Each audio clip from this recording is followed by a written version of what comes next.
来看高雄的消息，高雄中山大学因为伫茶山的山区，所以讲校园内有真侪山沟，导致咧外省人员进前送餐到中山大学女生宿舍。结果呢，这个收餐点的女学生竟然拿一支空气枪，原来是惊山沟抢伊物件要自保的。想不到当时就两只山沟全咧冲出来，有女学生惊甲将物件弹掉。这个提枪压枪，这个女学生呢，随向涂骹开枪，将这个山沟甲赶走。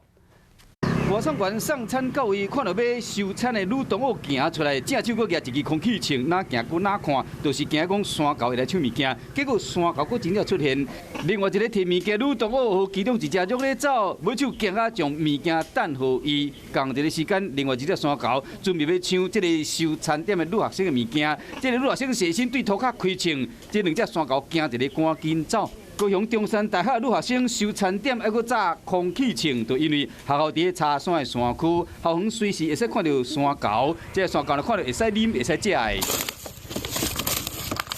会随冲气枪，所以讲学生拢有自保的技师。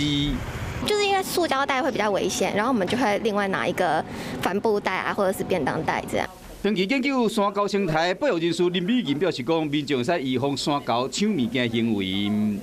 其实猴子它是追逐食物，它不是要追逐人，所以你只要把像食物把它藏在提袋里面，或是放在包包里面，赶快收进去，然后包在胸口，然后往前走，你就赶快让它不要看到那些东西就可以了。虽然山沟已经不是保育类的动物，也不愿受野生动物保育法的保障，民众会使甲赶，也不袂使甲伤害，也是掠来抬，也若无对违法，会被罚6万块到30万。